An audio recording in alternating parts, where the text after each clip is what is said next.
Sophie asked Nicholas nonchalantly. So, why are you here? Are you here to seek revenge on me?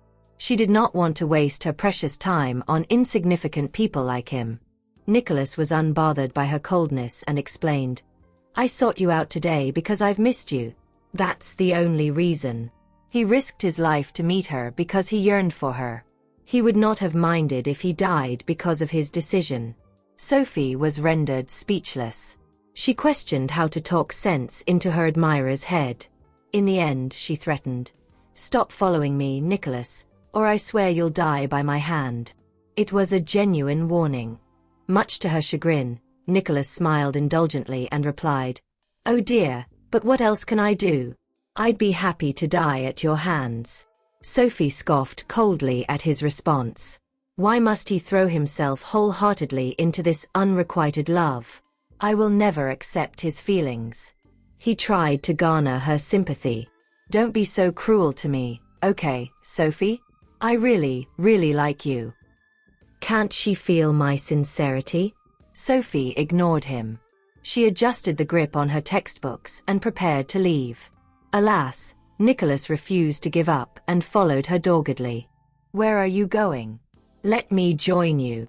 He continued smiling brightly, totally unaffected by her frostiness. Sophie warned, That has absolutely nothing to do with you. Stop following me. It did little to deter Nicholas. Does she take me for a joke? I was threatened my whole life growing up. Scrunching her brows in frustration, Sophie turned and leaped into the air, sending a kick flying his way. Nicholas expected her attack and swiftly grabbed her leg. Before he could pat himself on the back for anticipating her actions, Sophie flipped in the air and kicked him with the other leg instead. Her attacks were strong and fast, and even someone as skilled as Nicholas struggled to fend her off. He staggered backward in the middle of their fight and shouted, Stop it! He added, I didn't come here to engage you in a fight, Sophie. Why is she hitting me without warning? I've warned you before. Don't come near me again, or I will really send you to your grave, repeated Sophie. She truly had no qualms about ending his life if he continued to pester her. Sophie's determination cut Nicholas to the quick. He painted a forlorn figure as he pleaded, I flew over 10 hours to come here. Do you really not want to see me? Yes. I've never wanted to see you, so don't ever appear in my life again. Sophie did not believe in rejecting people tactfully, especially if she did not like the person in question. Moreover, she did not want to become friends with Nicholas. After her vicious parting remark, Sophie turned and left. She spent the afternoon reading in the library, gathering information for her medical dissertation.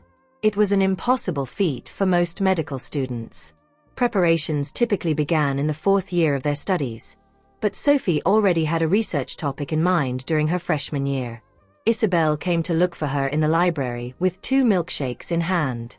She spotted Sophie silently reading from afar and ended up admiring the latter's gorgeous profile for a long moment. How can a woman be this beautiful? It's impossible to tear my eyes away from her, even though she's just sitting silently. Isabel stared at Sophie as though she was in a trance. Suddenly, she recalled how she had offended her uncle a few days ago. She promptly took her phone from her pocket and snapped a few photos of Sophie, which she sent to Tristan. There. I think that's enough to redeem myself. Tristan was in a meeting when Isabel's texts arrived. He initially had no plans to open the message when he saw who the sender was. Still, he knew Isabel was with Sophie at that moment, and concern over Sophie's well-being eventually spurred him to look at his niece's texts. Photos of his beloved girlfriend filled his sight. Sophie wore a white dress, while her chestnut brown hair was draped artfully over her shoulder. She sat near a corner of the library, utterly absorbed in her book. In short, she was the perfect picture of a graceful belle. Tristan was so busy admiring his girlfriend that even Felix noticed his boss mind wandering for the first time during a meeting. Felix was understandably curious about what Tristan was staring at on his phone and moved closer. He had only moved an inch before Tristan kept his phone. What were you looking at? You looked as if you were hypnotized. Don't tell me it's something saucy, teased Felix. Shut up and get back to work. Meanwhile, Isabel was pleased as punch over her attempt to get back in her uncle's good graces. A second later, her phone pinged with a bank transfer notification. $1 million. Tristan had sent her $1 million to reward her for a measly photo of Sophie. Isabel was dumbfounded. Still, she was not about to complain about her sudden windfall. She would be remiss to reject her uncle's show of generosity. Isabel practically skipped over to Sophie's side. "Why'd you take so long to arrive?" asked Sophie as her friend took a seat. Isabel muttered, "I ran into some fans outside. They wouldn't let me go unless I gave them autographs and took photos with them." She had built up a decent-sized fan base. Concerned, Sophie asked, "Are you okay? Is it too much to handle? Do you need to hire more bodyguards?" "It's okay. The fans are all pretty reasonable. They just wanted photos," replied Isabel reassuringly. "Okay, if you say so." Isabel noticed the work in front of Sophie and asked, "What are you doing, Sophie? Didn't we just start school? What's that you're writing?" "I'm preparing a medical dissertation." Her answer rendered her friend speechless in disbelief. "Never mind. I shouldn't ask too many questions. I will never understand how these geniuses' minds work. Who the heck starts writing their medical dissertation as a freshman?" Sophie's existence was living proof that the world was unfair. Some people could be both prettier and more diligent than others at the same time. Isabel put a straw into one of the milkshake cups before handing it to Sophie. She complained, "Don't you find the weather scorching?" She hated summer with a vengeance. Her sweat glands were exceptionally active, leaving her uncomfortably sticky throughout the hot weather. Thankfully, the library's air conditioning offered some respite from the heat. Isabel would not have set foot in the place otherwise. Sophie sipped on the milkshake before asking, "Do you have an event tonight?" "Yes." "Are you tired?" Isabel was still a university student with other priorities to manage. Sophie believed it might be prudent to cancel some non-essential events to avoid overworking the poor girl. "I'm attending an event with Mark and the others," Isabel said excitedly. She never imagined she would one day share the stage with the Wheelers. She reassured Sophie, "Don't worry. I'm not tired at all. In fact, keep these events coming." Sophie did not protest her friend's decision. She's a fan of the Wheelers. I shouldn't stop her from meeting them. Sometime later, they left the library and headed to Gypsdale University's cafeteria. Before they could dig into the food they bought, Nicholas plunked himself on the bench opposite theirs while asking, "Excuse me, can I sit here?" His audacity in approaching Sophie in broad daylight caused the latter's expression to darken. However, she could hardly come to blows with him in public. Isabel stared at Nicholas curiously and asked, "Who are you? Are you a student at our university?" Upon further observation, Isabel dismissed the possibility of Nicholas being a fellow student. He just did not seem like a varsity student. Nicholas replied, "Nah, I just wanted to visit the university. I'd love to study here if I have the chance." He had an answer ready for every question that came his way. "I see." Isabel remained unconvinced. Cafeteria food was a whole new experience for Nicholas, who had spent his life eating the finest dishes and meals designed specifically for his nutritional balance. Still, he would happily gorge on cafeteria food if it gave him the opportunity to have dinner with Sophie. He stared so blatantly at Sophie that it was difficult for others not to notice. Isabel whispered beside her friend's ear, "He's just staring at you." "I know. Just ignore him," muttered Sophie before returning her attention to her meal. Nicholas shrugged off her indifference. It did not stop him from achieving his goal of sharing a meal with her. A short while later, Sophie and Isabel cleaned off their plates and stood up to leave. Instead of following them, Nicholas continued eating his meal. The food somehow tasted more delicious and was more bearable on the palate. Isabel's mind was still on Nicholas when she left the cafeteria. She commented, "Hey Sophie, that guy we met earlier is pretty handsome." He'll be quite popular if he joins the entertainment industry. Sure. Sophie's half-hearted reply directly correlated with her interest in discussing her stubborn admirer. He's definitely not going to join the entertainment industry. The two young women left the cafeteria and immediately ran into Tristan and Felix. Isabel pouted and asked, "Why didn't you tell us you were coming? We already finished dinner." She regretted the missed opportunity for them to dine together. Felix piped up, "It's fine. We came to pick you up." Oh. As an afterthought, Isabel added, "Let's go. Why don't I show you around the campus?" Sounds good. Felix would hardly surrender the chance to spend some alone time with Isabel. Tristan's presence severely limited his wooing strategies, so Felix was naturally in favor of splitting up. Isabel voiced her agreement. "I'm going to show Felix around the campus then, Sophie. Don't worry about us."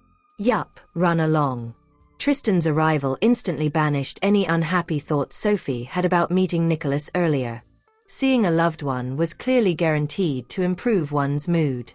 Now, Sophie was in much better spirits. Isabel and Felix walked off hand in hand. Tristan also held hands with Sophie before they wandered around the campus. They were such a handsome couple that even in a university campus teeming with good-looking students, Tristan and Sophie easily stood out among the crowd. They instantly commanded everyone's attention and envy. A photography club member who noticed the beautiful couple hastily raised his camera and snapped a photo of them. He checked the photo and nodded to himself in satisfaction. What was a careless shot turned out to be as good as a well-timed photo shoot. He had only managed to capture their backs, but the composition gave the viewer plenty of room for imagination. Unbeknownst to the happy couple, Nicholas had been trailing them after finishing his dinner. His heart throbbed with pain as he observed how gently Sophie behaved around Tristan. Nicholas did not want for much. He would be content if Sophie could shoot him gazes filled with such tenderness instead of hatred.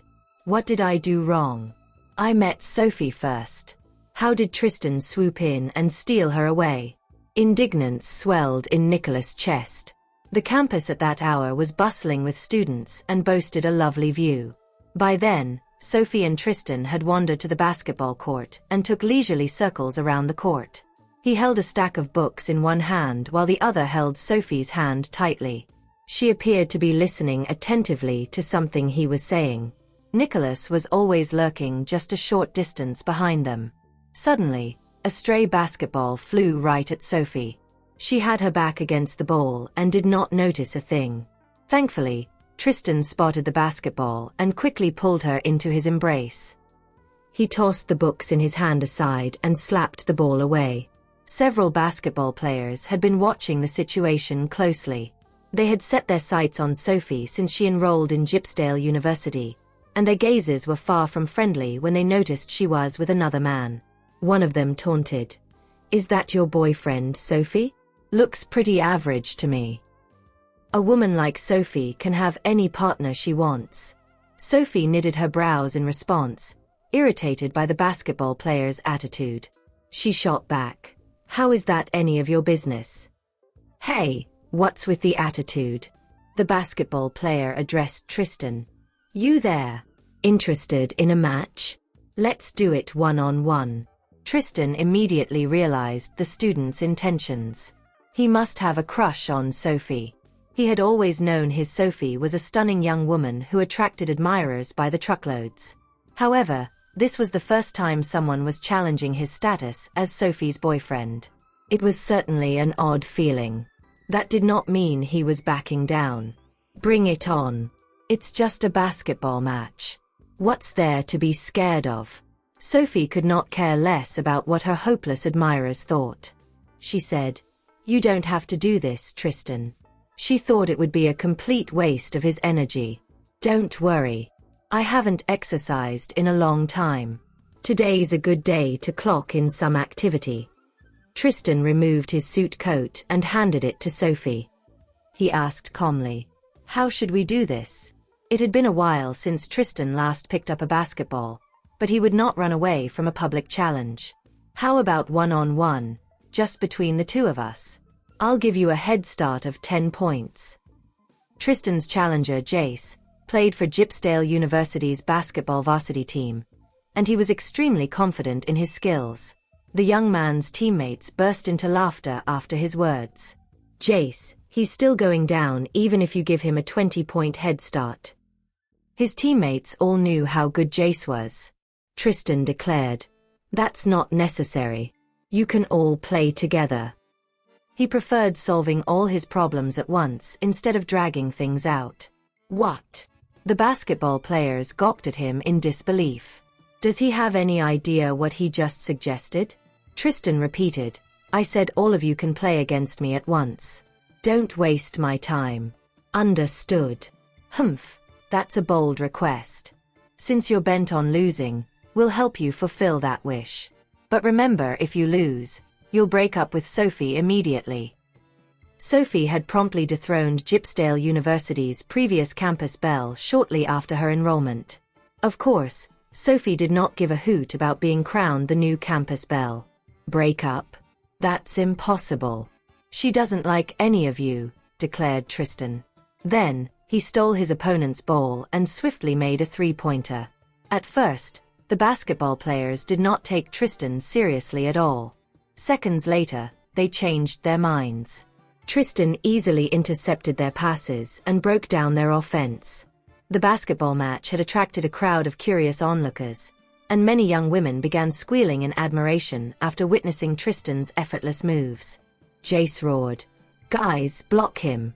Don't give him a chance to counter."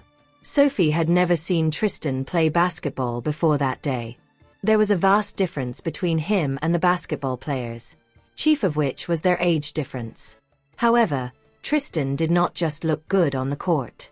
He handled the ball with both style and skill, displaying real talent in the sport. Though the basketball players were playing 5 against 1, they still scrambled to defend against Tristan's attacks. Tristan played them like a fiddle. When his opponents were on the offense, Tristan swiftly intercepted the ball and effortlessly scored a three-pointer over their flailing defense. The match was lopsided in Tristan's favor. The 5-member basketball team from Gypsdale University was no match for a visitor. The young women in the crowd screamed in adoration. Tristan was more than just a pretty face. His basketball skills were also impressive, which only highlighted the overall disparity between him and his opponents. Sophie watched quietly from the side. She thought she could finally relate to the girls who would swarm to the court to watch their crushes play basketball. She truly enjoyed watching Tristan unleashing his talents on the basketball court. Nicholas, on the other hand, observed Sophie's demeanor throughout the match. He had never seen Sophie like that before and was positively stewing in jealousy. He envied Tristan's ability to command Sophie's entire attention. "I can play basketball well too. I just need a chance to go on the court. Damn it." The basketball players had always been popular among the girls at Gypsdale University, yet they were now being humiliated by an older stranger on home grounds. Get rid of him. Since it was impossible to win the match, they decided to resort to dirty measures. In any case, they had to warn the man that the basketball team was not to be toyed with. Sophie knew how to play basketball and sensed the moment Tristan's opponents began hitting below the belt. Her gaze cooled instantly. These boys must be tired of living. She would not let them off easy for their audacity to play dirty against Tristan. At any rate, her concern was unwarranted. The young men were no match for Tristan, even when it came to dirty measures. Tristan nimbly dodged one of the players' attempts to break his leg. At the same time, he shot his opponents a fearsome gaze that chilled them to the bones. "I only wanted to toy with them a little, but since they can't even play by the rules, I won't go easy on them." Consequently, the cocky basketball players fell for Tristan's tricks time and again, losing the last shred of their dignity in the process. The female students at Gypsdale University continued cheering Tristan on. He had practically cast a spell over them. Finally, the match ended with Jace falling after a particularly strong shove from Tristan. "You did that on purpose. You looking for a fight or something?"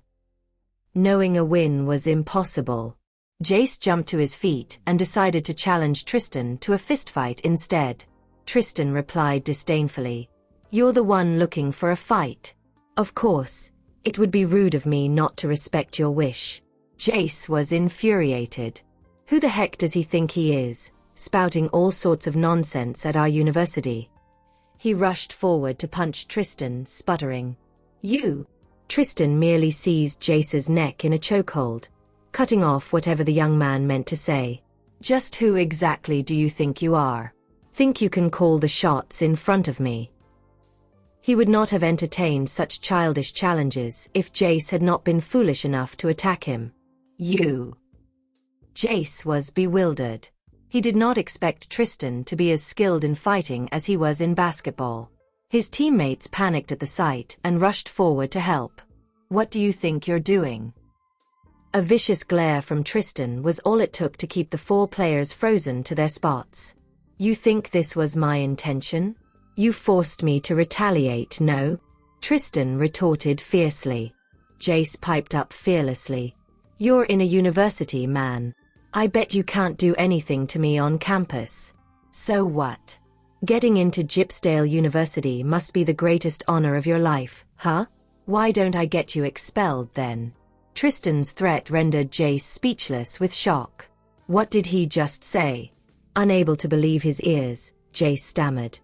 Did you think that joke was funny? Who the heck do you think you are? The master of this school.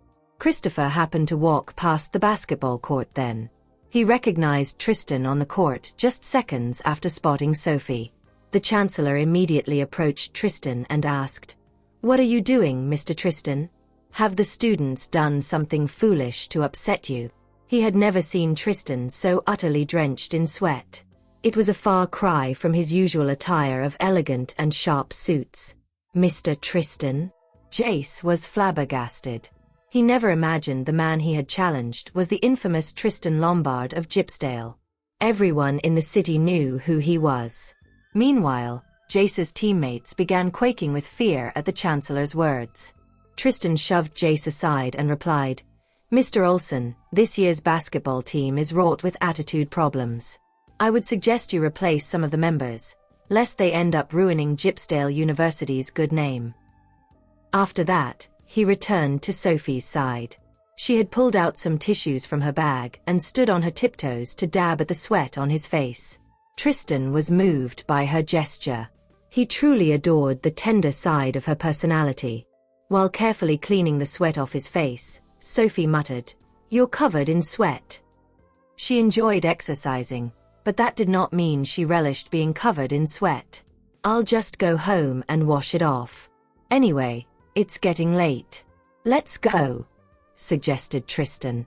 "Okay." Christopher felt defeated after failing to squeeze in a single word during the couple's conversation. One of the basketball players mumbled, "Mr. Olsen, we were only—" "That's enough," Christopher interrupted curtly.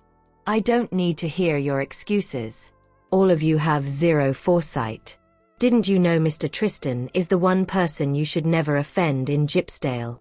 The Chancellor mulled over Tristan's earlier words. Gypsdale University isn't lacking in talents. If these boys can't stay in line, I'll just have to switch them out. The players had not even represented the university in the varsity friendlies yet. If the Chancellor kicked them out of the team now, they would have no such opportunity in the future.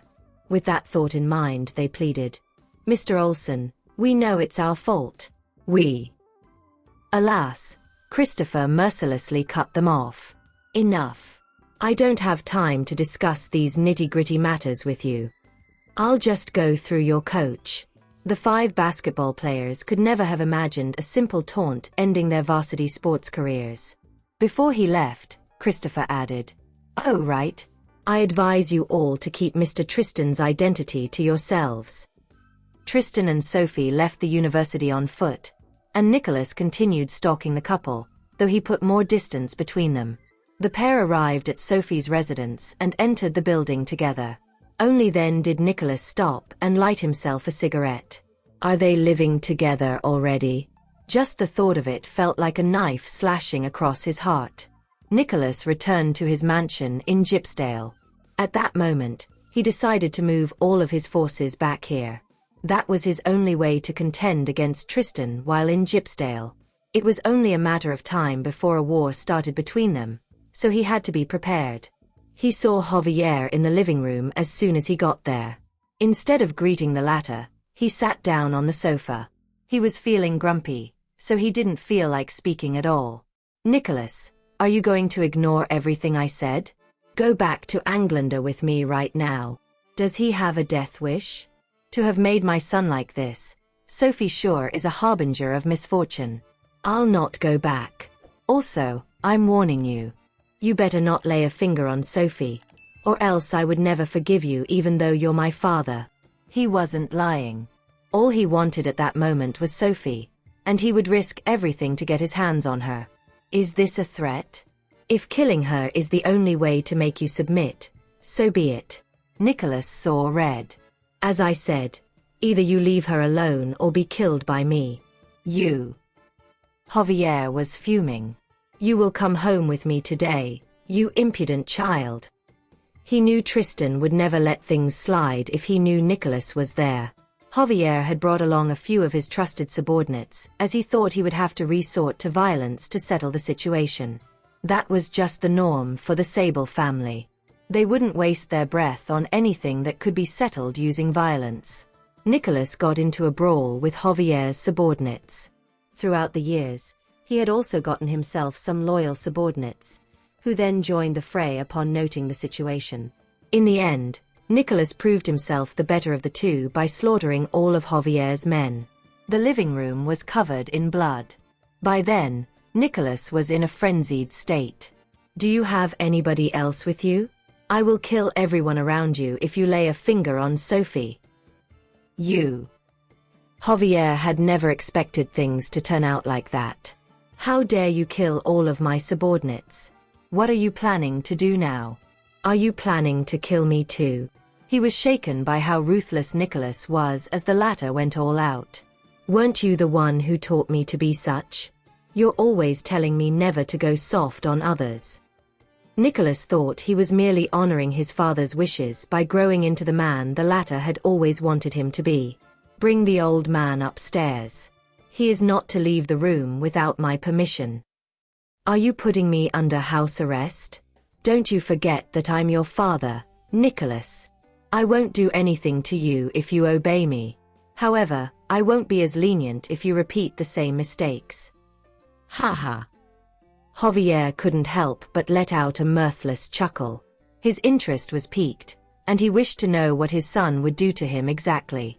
"Keep in mind that I'll kill you too if my father escapes."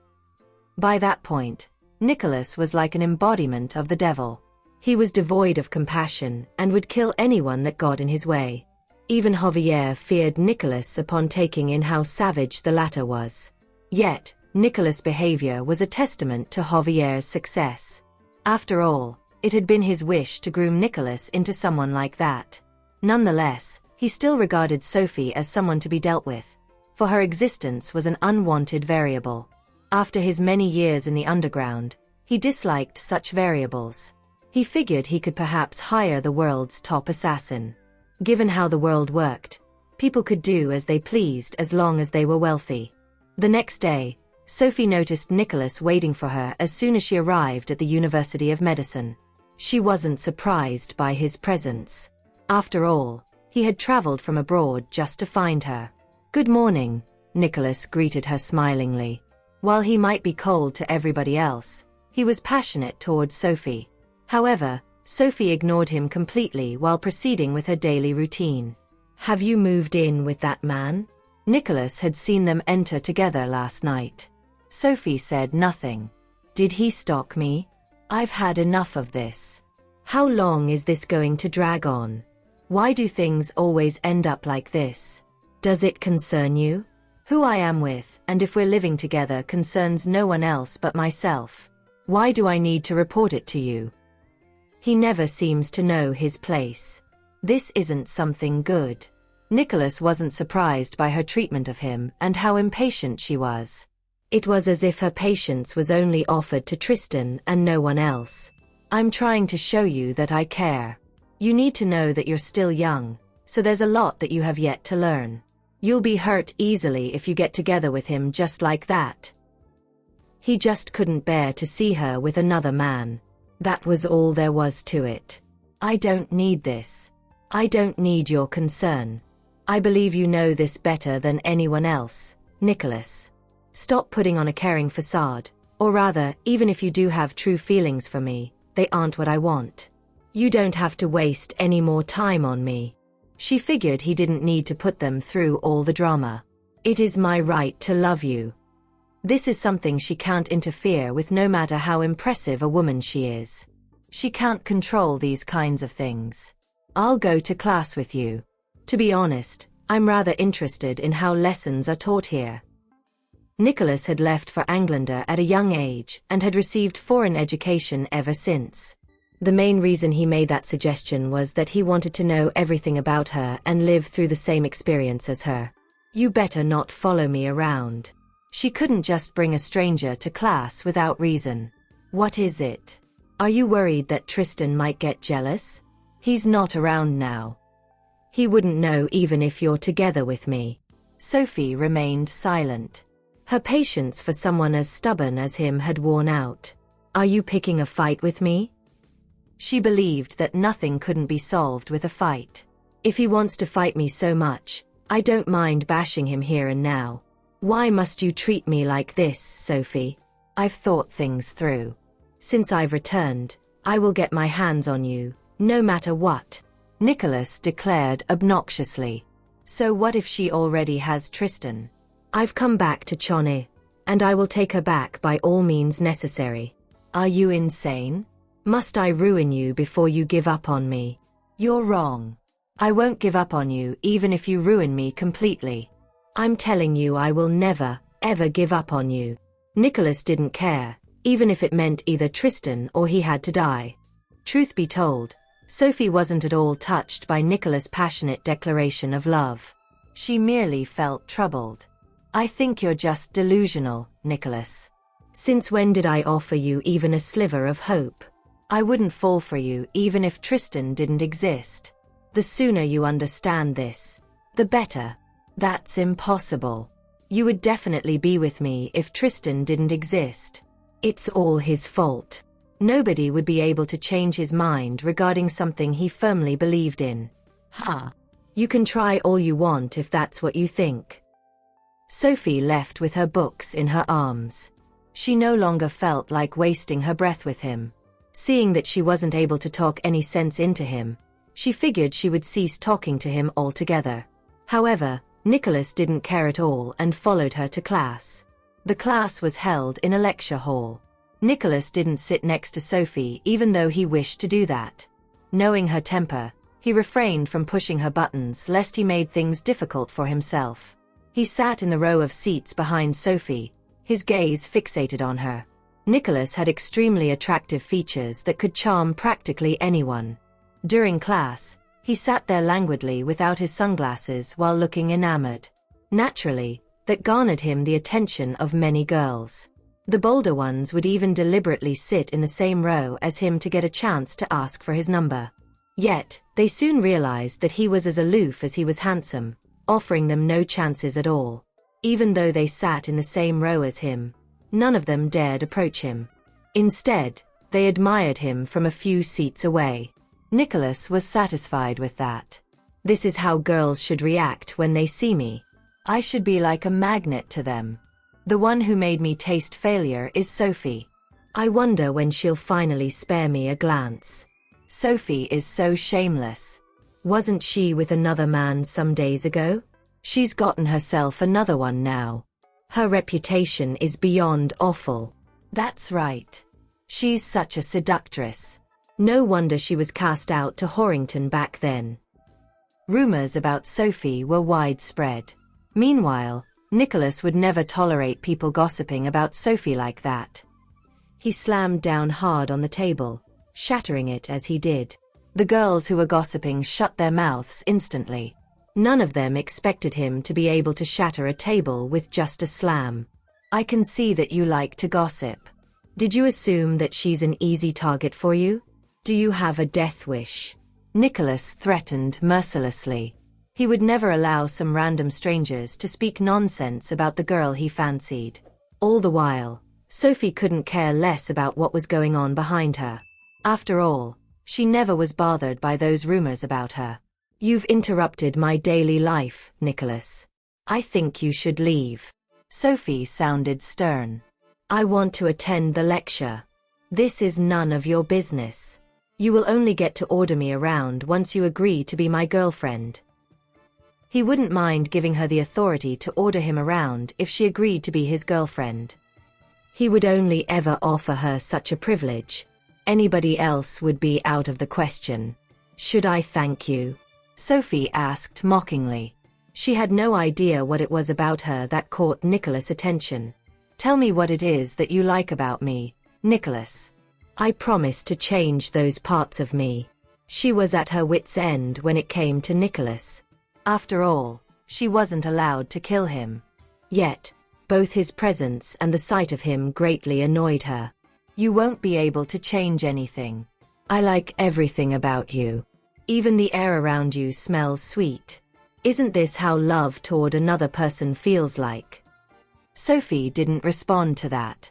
To be exact, she no longer knew how to respond to him. Why must I be the one he fancies? Meanwhile, everybody else who heard the declaration of love by a man as bloodthirsty as Nicholas felt jealous of Sophie. Why is Sophie lucky enough to secure this man's affection? Sophie no longer wished to speak to him. At that moment, the lecturer entered. It wasn't that uncommon for boys to accompany their girlfriends to classes at universities. Thus, he didn't comment about the uninvited guest in the lecture hall, but began the lecture instead. The lecturer was good at his job, for he was able to make an in-depth topic easily understandable by giving simple explanations about difficult things. Sophie was able to learn a lot. He sure befits his title as a lecturer at Gypsdale University. Not only is he good at his job, but he's also humorous. Aside from those who spent the night before partying, nobody dozed off during his classes. However, Nicholas wasn't paying attention at all. He only had eyes for Sophie alone. Moreover, he hadn't come here to study. Ever since the lecture began, Sophie didn't even spare him a glance, which was a fact that depressed him. Does she hate me so much? I would be overjoyed if she would just spare me a glance. Why won't she do that? Finally, the class was over, so Sophie packed her stuff and left the hall. Nicholas followed behind her immediately. Where are you going to, Sophie? How about I buy you a meal? You need to eat no matter how busy you are. Sophie continued walking as if she hadn't heard him. I can't exactly fight him while on campus. I've always been hoping to have a peaceful life while in university, so I can't disturb the peace. Nicholas reached his hand out in an attempt to grab her wrist, but she evaded him. Didn't I tell you not to touch me? Didn't you hear me? Sophie frowned. She disliked being touched by others. Nicholas' face fell. Why can't I touch you?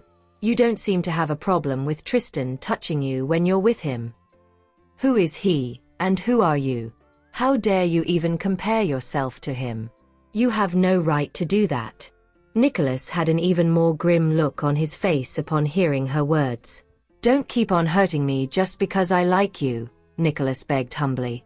His life up until that point was without obstacles, and Sophie was the only roadblock in his path. Therefore, he felt bitter about that. I don't give a damn about your feelings. Sophie showed him no mercy. I can't lie about my feelings. He can't possibly do anything to me, nor am I going to allow someone else to make my decisions for me. Just then, Tristan arrived. After busying himself with work all morning, he stopped working and hurried to Sophie as soon as it was noon, hoping to catch lunch with her. He approached her the moment he saw where she was. How do you think he will react if he knows I came here looking for you? Nicholas was indeed very curious about that. Sophie's gaze turned cold. Why should I stop you if you're not afraid of death? You don't think I'm Tristan's opponent, do you? Is she so confident about Tristan's abilities? Sophie ignored Nicholas and walked over to Tristan, completely disregarding Nicholas' threat. Tristan wasn't incompetent. If Nicholas truly wished to court death, that was his problem and no one else's. When Tristan was 5 or 6 meters away from them, Nicholas ultimately turned around. He knew his power had yet to return to its prime. He couldn't face Tristan head-on at that moment, but that didn't mean he was afraid of him. Someday, he would let Tristan realize how formidable he was, and he believed that day would arrive soon. Who's that? From afar, Tristan noticed Sophie talking to a man, but he couldn't see his face clearly. He's just someone asking for directions. She didn't intend to lie to him, but his and Nicholas' backgrounds were too sensitive. She figured it would be best to keep them separated. Oh, is that so? Was he just a person asking for directions? Let's go and have our meal. I came here to share a meal with her, right? Okay. The two went to the cafeteria of the University of Medicine. It had been years since Tristan had last enjoyed cafeteria food. He went to the university cafeteria mainly to keep her company. How is it? Are you getting used to the food here? Tristan gazed at her skinny arm, constantly fearing she might not be well nourished. How about I hire someone to take care of you and Isabel here? In his opinion, always eating cafeteria food wasn't a healthy option. Tristan, that's not needed. The meals here at the university cafeteria are not bad. I'll show you around and let you taste the food. Okay. He did not insist. I'll give it a try. If the food is really not good, I'll hire someone to take care of them. After all, her body doesn't belong only to her since she has to be responsible for my future. She can't always act so willfully. Tristan was willing to follow her wish in any matter except for issues related to her health. The University of Medicine cafeteria also served freshly prepared dishes. Since she was having her meal with Tristan, Sophie went to the freshly prepared meal area instead of the stall where packed food was sold. What do you want to eat? She was always a little indecisive when choosing what to eat. Go over and take a seat. I'll place the order. Taking in her dithering demeanor, he asked her to sit first. Are you sure? This is his first time here. Does he know what's good? I'm sure. He reckoned she must be tired after attending classes for the entire morning, so he didn't want her to continue to stand idly there. All right, then. Sophie didn't dwell on that matter either. Indeed, there wasn't any need for two people to order the food, as one could get the job done. Tristan ordered 2 dishes and a soup. Then, he reminded the cook of a few things to take note of before returning to Sophie's side. The freshly prepared meals at the University of Medicine were well known for being delicious, but at the same time, they were also infamous for being expensive. Nonetheless, that wasn't a problem for the students there. Most of the tables were occupied. To be honest, this is also my first time here.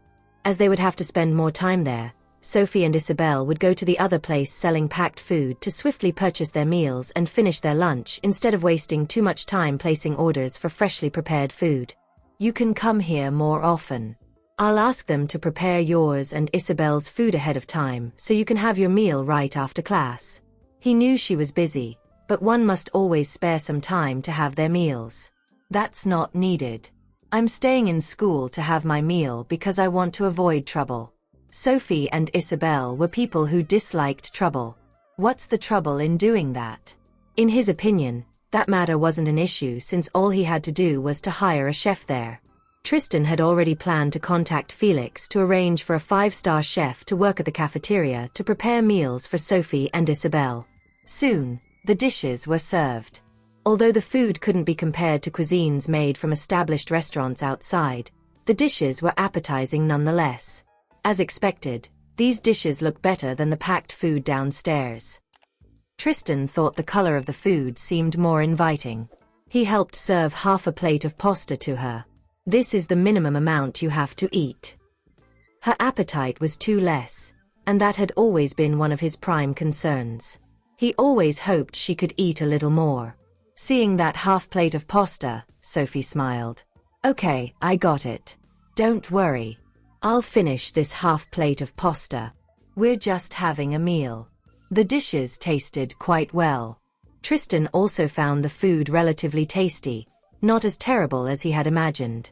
By the time they finished their meal and exited the cafeteria, it was already 1:30 in the afternoon.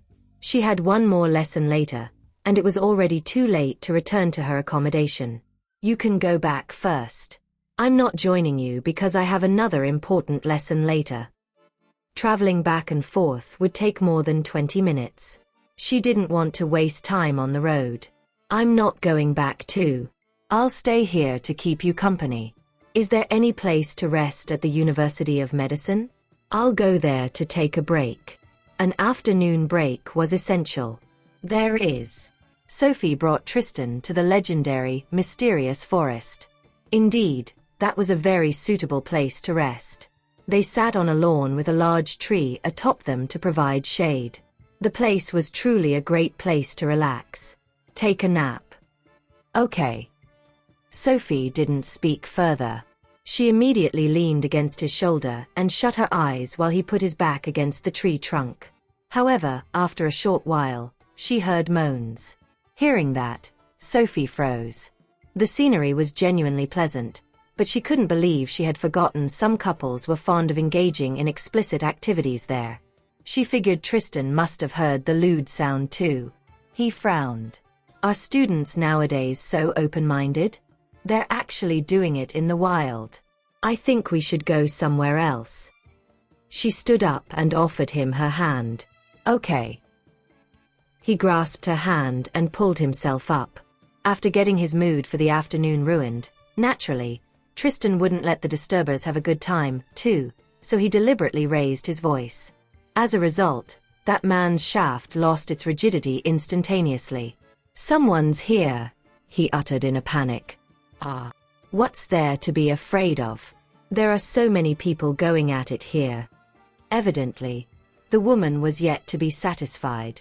She wanted to continue their actions, but that man picked up his pants and left in a hurry. Meanwhile, Tristan and Sophie exited the forest. Her cheeks were flushed. She didn't do that on purpose or anticipate running into others sharing their intimate moments there. Why is your face so red? You're not the one being caught red-handed anyway. Taking in her appearance, Tristan felt she was incredibly adorable. My face is not red. Tristan placed his arm around her shoulder, and they headed out of the forest together. How about I accompany you to your afternoon class? What? Sophie thought her ears were playing tricks on her. Why would you suddenly want to do that? I simply want to keep you company since I don't have anything to do in the afternoon. Felix can handle the rest. He merely wanted to accompany her there. That's not needed. I'm here to learn. Besides, you shouldn't push all the responsibilities onto Felix. He needs to have some time to go on dates too. Felix and Isabel were still in the honeymoon phase of their relationship, and time was their most needed resource. That is his duty. How can you say I'm pushing all the responsibilities onto him? Tristan grinned. At the thought of Felix's aggrieved expression, he felt the urge to laugh. Okay. Sophie didn't dwell on that topic. She had anatomy lesson in the afternoon, and she had already learned that subject from Barney previously. However, since she was determined to study medicine, Sophie took all her lessons seriously. A few boys in her class puked when they saw a real human cadaver for the first time. At the thought that they would have to dissect the corpse, none of them dared to move forward. On the contrary, Sophie was no stranger to a person's dead body. Come here and touch the body. Feel it for yourself, the professor said to the students in the class. Colors drained from the faces of a few girls. Since they entered medical school, they had known they would face something like that sooner or later. Yet, now that a corpse was placed before their eyes, they still couldn't help but tremble. What's the matter with you all? Do you intend to learn or not? If you cannot accept this, leave this classroom and return home to live your pampered life instead of squandering my time. So, who's going to do it first? He didn't have so much time to waste on a group of students who were unwilling to learn. I'll do it, Sophie drawled before stepping forward to feel the dead human body. A few female students were outraged when they saw Sophie volunteering before anyone else. What a show-off. What's so impressive about that? She's not acting like a girl at all. That's right. She thinks she'll stand out by doing this. What a disgusting person. At the thought of Sophie stealing the limelight at that moment, the few girls felt uncomfortable, and even their manner of speech turned unpleasant. Cut that crap. If you're so capable, why don't you do it then? A usually taciturn boy retorted. Someone else is doing something they don't have the guts to do, yet they're being sarcastic now. Do they think their behavior is of any significance? You. The few girls didn't anticipate that untalkative boy to criticize them. Just as they were about to scold him, they noticed him glancing at them coldly. That emotionless gaze prompted the girls to shut up afterward. Sophie gained the spotlight for the rest of the anatomy class. Even the professor couldn't help but clap his hands at the sight of her fantastic technique. Sophie, you were amazing. This is the most excellent dissection I've seen. The professor had taught many students throughout his career, but that was the first time he had witnessed such a masterly technique. Even the best surgeon in Gypsdale wasn't as skillful as her. All the boys were astounded when they saw her expertise. They couldn't believe a delicate beauty like her could stay so calm when facing a human cadaver. In contrast, those boys appeared ridiculous and incompetent when compared to her. Sophie didn't care to give a lengthy response after receiving the compliment. Professor, I have some matters to attend to. May I leave early? Since she had completed her task today, she assumed her request would be approved. What's the hurry? I wish to discuss another anatomical position with you. The professor was reluctant to see her leave. He had heard about Sophie being the top student in her year's university entrance exam, but he didn't expect her to be so accomplished in dissection. Will the discussion take a long time? Tristan was probably still waiting for her outside, and she didn't want to keep him waiting for too long. This might take some time because this problem has been troubling me for a long period, but never mind. We can discuss this another day since you're busy. Tell me what's the problem. Sophie did not think she would require a long time to solve any issue. The professor described the problem to her and led her to one side to investigate the issue together. After he finished talking, Sophie picked up the scalpel and immediately demonstrated the solution, perfectly solving his conundrum. The professor stood rooted to the spot, stupefied. Sophie, you're truly a genius. With your presence, Chenia's medical advancement will certainly improve by leaps and bounds, surpassing even Englander.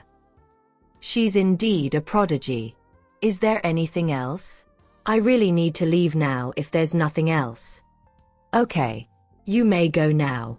The professor was in an excellent mood, so he didn't mind Sophie taking off early. The other girls wanted to leave early as well after seeing Sophie's request was granted. Professor, I also have something important to do today. Can I leave now? He glanced at the girl who spoke. She wants to leave even though she has yet to touch this corpse since her arrival. Are you not planning to dissect the human body today? The professor was trying his best to control his temper. Professor, why can't I leave if Sophie can? You're being biased. The girl acted coy. Are you comparing yourself to Sophie? Are young ladies nowadays that ignorant of the limits of their abilities? If you're not interested in studying medicine, you may drop out of school now instead of wasting your parents' time and the university's resources. This is not a theme park or a place she thinks she can come here to have fun. Not expecting the professor to respond in such an exaggerated manner, the girl was momentarily stunned. All I did was request a leave. Does he have to be so uptight? He's obviously treating his students with double standards. Professor, since you allowed Sophie to leave, why can't I go as well? Even if I waste my parents' money, they are delighted to spend their riches this way. The girl felt especially aggrieved. Is that so? In that case, you don't have to attend my classes anymore. Your parents may be willing to waste their time and money on you, but I'm not your parents. I won't condone such terrible behavior of yours. There are so many people who wish to enter the University of Medicine, aspiring to become the world's best doctor. Unfortunately, those people were not given the opportunity to study here because of students like her. Yet these people who successfully enrolled here are not appreciating their chances. How can I not be mad? The girl didn't dare to utter another word. Indeed, Her parents were very proud that she could make it into the University of Medicine. They would be utterly disappointed if she were expelled at that moment. The professor disregarded the girl after she fell silent. Meanwhile, Sophie exited the hall and saw Tristan waiting outside at first glance. "Didn't I tell you not to pick me up? I can go back on my own. He doesn't have to waste his time doing this. I need to attend a charity dinner tonight. Do I have the pleasure of asking you to be my companion?" He had never involved her in those aspects of his life in the past, but the charity dinner that day required their guests to bring along a partner, and he didn't want any other woman to join him. "What charity dinner is that? Why haven't I heard you mention it? I didn't want to participate in the event previously, but my father requested my presence, so I have no choice but to go." His father was most likely trying to arrange a blind date for him. Tristan had had enough of William's behavior. The latter was aware that his son had a girlfriend, yet he was still arranging blind dates for him. Tristan wasn't planning on going along with his father's scheme. "In that case, I'll certainly accompany you to attend the event." Sophie was unfazed about joining a charity dinner. "I knew you would keep me company. I've already prepared your outfit, so you just need to get some makeup done later. But let's go and have a light meal first." Although food would usually be served at a charity dinner, one could never eat peacefully on such occasions. Also, no matter what happens at the charity dinner, you mustn't get angry, okay? "Do you already know what will happen?" Sophie found his statement baffling because he was implying he had already foreseen what would happen even before they departed to the event venue.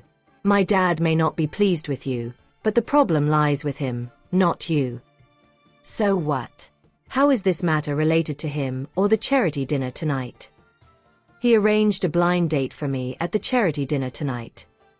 A blind date. Truth be told, Sophie was slightly taken aback when she heard Tristan mention he would be going on a blind date. "It seems that your dad really doesn't like me. Otherwise, why would he ask his son to go on blind dates even after knowing Tristan has a girlfriend? Are you mad? Didn't I tell you his opinion is of little significance? What matters is my stance. You are the only woman who can be my wife in this life. No one else can take the spot." Tristan honestly didn't wish for her to face those situations, but his father was committed to doing things others could never accept. This time, Tristan wanted to let everyone in Gypsdale know that Sophie was his girlfriend. He would only dedicate his love to Sophie and no one else, so the others should give up on trying to win his affection. "Is it appropriate for you to bring me along to your blind date? Doing this may cause your dad to dislike me even more. Didn't I tell you his opinion is of little significance? What matters is I love you. Have I not repeated this many times? We shouldn't care about others' opinions. Are you angry right now?" Tristan asked carefully, fearing Sophie might genuinely be furious.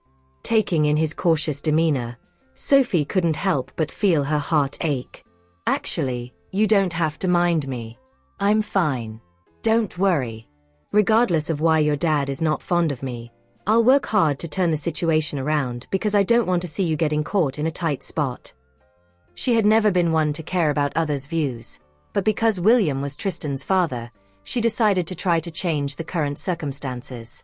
He shook his head. "She doesn't need to change a thing. This is something I want to do." After finding out her grandfather had arranged for Tristan to go on a blind date, Isabel was dissatisfied. "Aunt Sarah, my grandpa is really getting old, isn't he?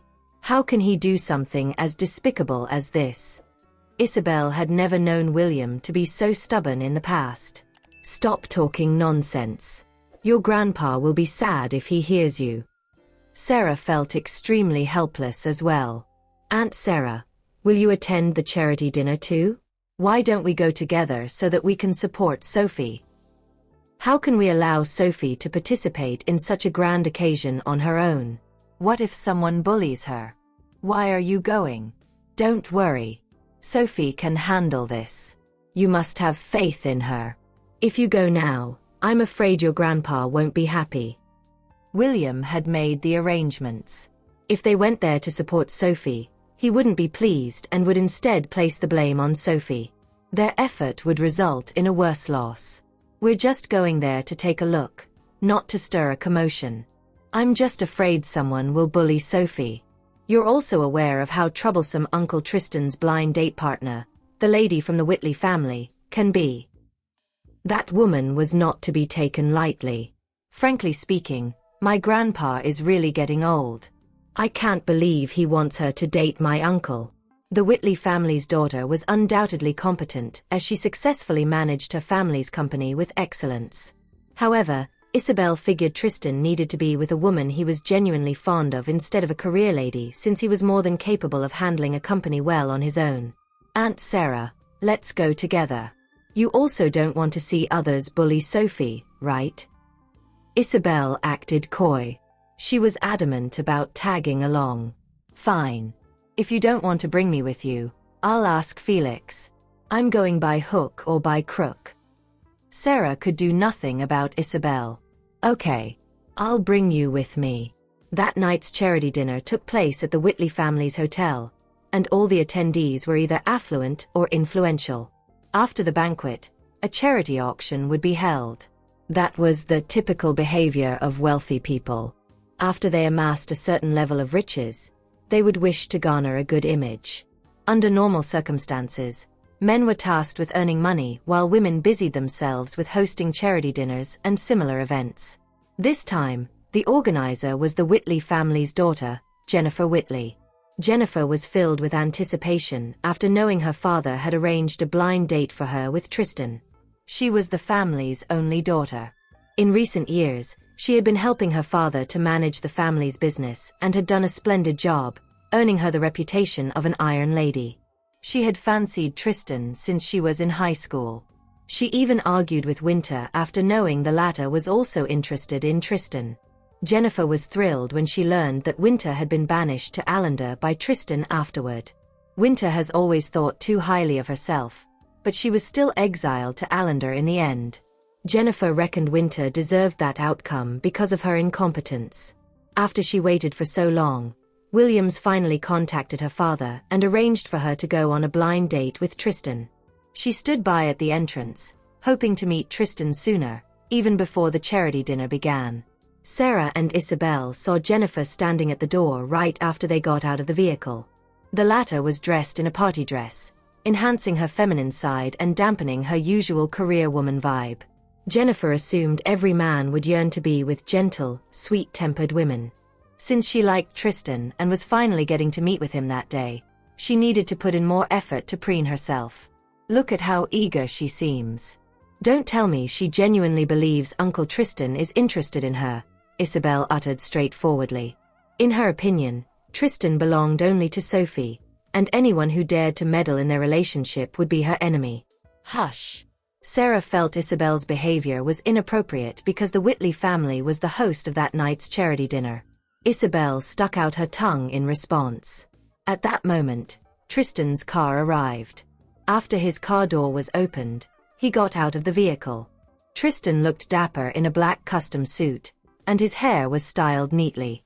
Jennifer was captivated the instant she saw her crush. For a moment there, she did not know how to react. She had been passionately in love with Tristan for 10 years. It's been 10 years. How many 10 years can a woman have? Just as she was about to step forward to greet him, she saw him gently helping a girl out of the car. The tall and slender girl had braided hair and was exceptionally beautiful.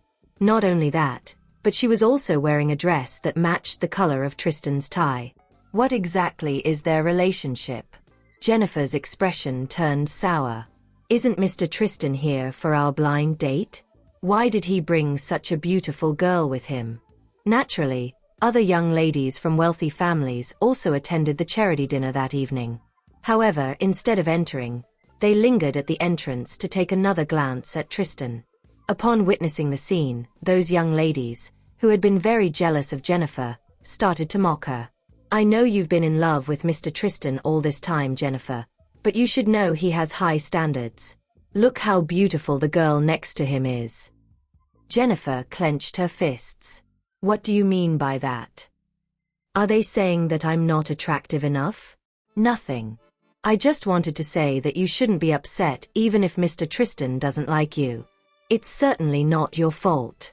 His standards are just too high." Even though they were words of consolation, the one who spoke made them seem harsh and cynical. "You." By then, Tristan had already brought Sophie over. Since they stepped out of the car, those wealthy young ladies had been fixing their eyes on Sophie. Jennifer, especially, had murderous intent written all over her face. Sophie stood before Jennifer right then and gave her a nod. "Hello, Ms. Whitley. I'm Sophie Tanner, Mr. Tristan's girlfriend." She did not like others questioning her identity, so she was upfront about it to stop them from fantasizing about him. Jennifer felt as if she had been slapped hard in the face. "Mr. Tristan's girlfriend. I've never seen him admit to having a girlfriend, even though I know there's no way he would be without a woman at his side, given the number of admirers he has. Could this young girl be his lover for real? Mr. Tristan, is what she said true?" Jennifer ignored Sophie. "Who does she think she is? What right does she have to tell me all that?" Tristan was utterly displeased with Jennifer's attitude toward Sophie. "Yes. Sophie is my girlfriend." His direct acknowledgement of Sophie's identity was not what Jennifer or the other ladies had anticipated. "Are there any more questions?" "No." Jennifer was dumbfounded. Yet at that point, she knew she could not stir up any trouble. She could only let the guests in first, lest she embarrass herself further. Tristan put his arm around Sophie's slender waist and led her in. Sarah and Isabel immediately followed. "Are you two planning to announce it to everyone?" The latter two had never seen the couple display their affection so openly. "Yes," Sophie responded. "If this is the only way to prevent other women from hitting on Tristan, I'll gladly make it known to the entire world that Tristan is mine. No one is allowed to have any fantasies about him." Isabel was incredibly delighted with Sophie's response. "That's the way to do it, Sophie. You must let everyone know. Otherwise, they'll still believe that anyone can be Uncle Tristan's girlfriend." The charity dinner began. Although the Whitley family had prepared a lavish dinner, the daughters and wives of wealthy families were not there to eat but to help their families expand their networks. They barely touched their food. Isabel, on the other hand, did not care about any of that. She had not had dinner and was very hungry at that moment, so she ate with relish. "Have some, Sophie. It's quite tasty," she remarked, as expected of a 5-star chef. "The food is pretty good." "I'm not hungry," was Sophie's reply. She and Tristan had already eaten before heading there. "You can't possibly expect me to eat on such an occasion, right?" Tristan gave her a glass of milk. "Have some." "Okay." Despite her thoughts, she still listened to his words. Jennifer was seated at the same table as them. Even if she knew Tristan had a girlfriend, she could not care less and wanted to join in their conversation. "As long as I can marry into the Lombard family, it doesn't matter how many women Mr. Tristan has outside." However, the 3 members of the Lombard family were paying so much attention to Sophie that she had no chance to speak. Kaylee, Jennifer's mother, was seated with them as well, and she looked grumpy the whole time, evidently displeased that Tristan had brought along a companion. In the end, when she realized that Tristan was giving her daughter the cold shoulder, she got up and left. Jennifer knew that her mother was angry, so she immediately chased after her. "What are you doing, Mom? That wasn't very polite of you." "Jennifer, I know you've been interested in Mr. Tristan all this time, but you saw his attitude toward you. We've already agreed that you two will be having a blind date today. Yet he ended up bringing another woman. Do you think he will truly love you?" Jennifer was the Whitley couple's only daughter whom they had pampered since she was young. There was no way they could accept anyone mistreating her. "I don't care, Mom. As long as I can marry Mr. Tristan, I can endure anything," Jennifer exclaimed. "It's fine as long as it's him." "You." How could she put herself in such a humble position?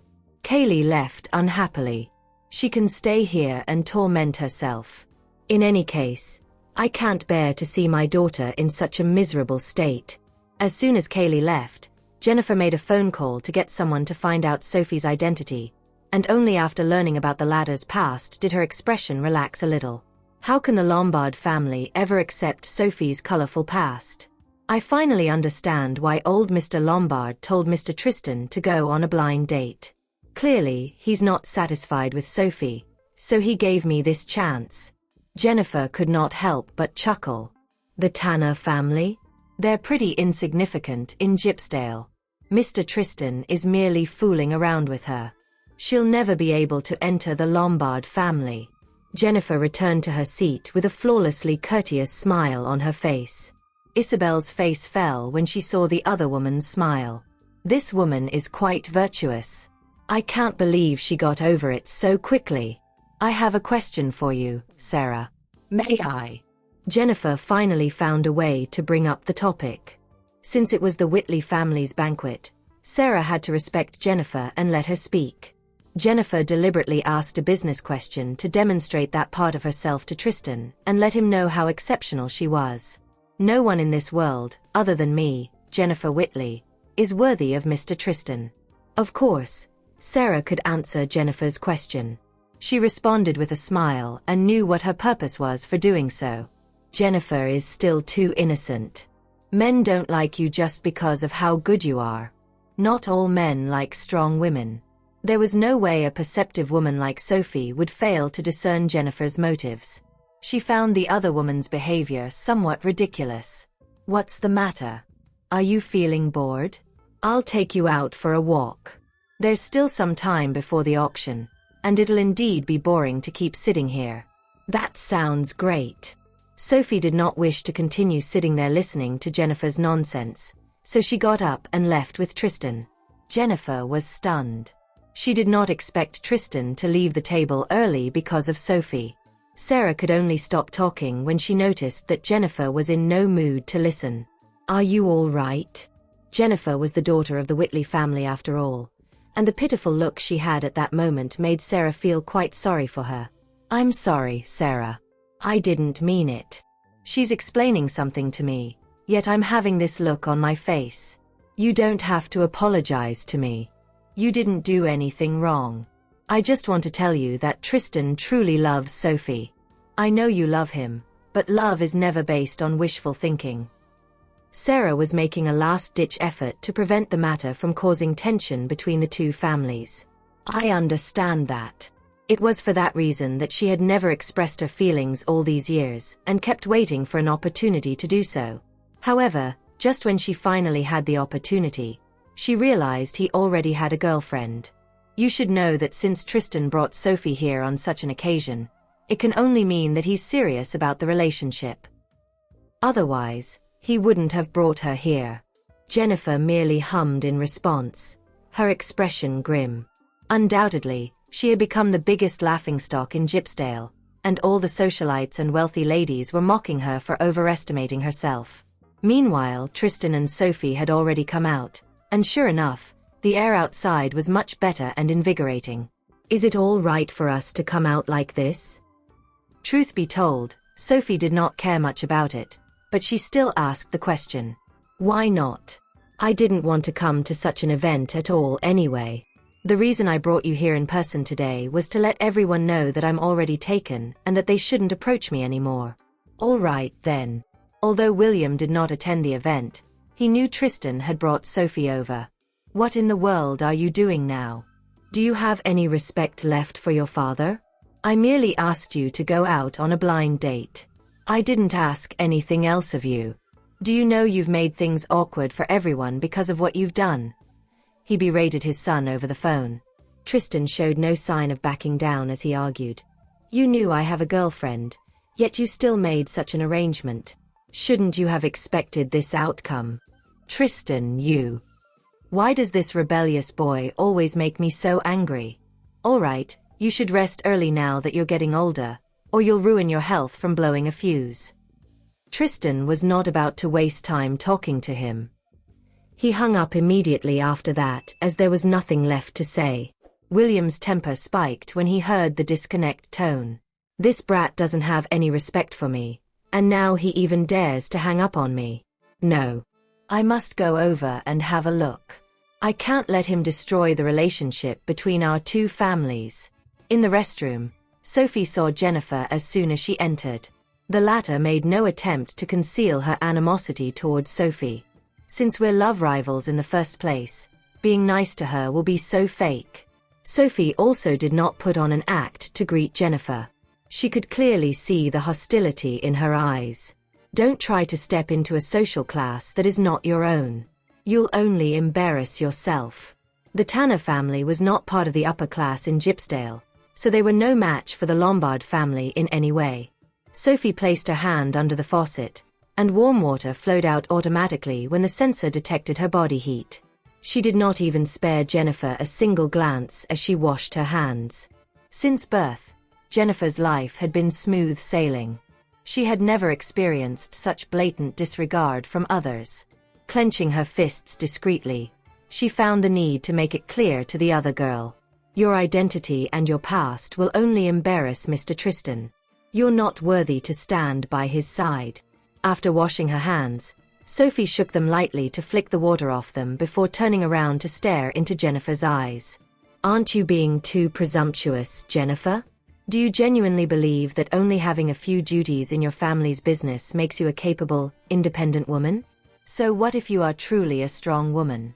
No matter how capable you are, it has nothing to do with Tristan because he has no interest in you. Also, I must say that I am certain that I am the only one on this planet who is worthy of him. Sophie was not a patient person in the first place, so she left as soon as she finished speaking. Jennifer's face contorted with rage. She's truly overestimating herself. Other than her appearance, what else can she boast about? Since she's so arrogant, she'll become so self-absorbed if I don't teach her a lesson. Sophie went out and walked over to Tristan when she found him at the entrance of the restroom. Why are you here? I was just going to the restroom. You don't have to follow me all the time, she said. So what if this is the Whitley family's turf? What else can they do to me? I just happened to come over, so I decided to wait for you outside.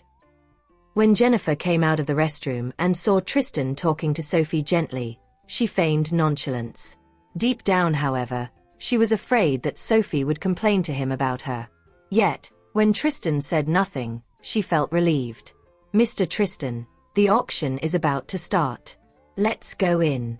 Jennifer informed him as the host of the banquet. You go in first. We'll be there in a while. Tristan did not show Jennifer any respect since he felt he had no obligation to care about the feelings of someone he did not love. All he cared about was Sophie. Jennifer paled. She gritted her teeth and left. It's fine.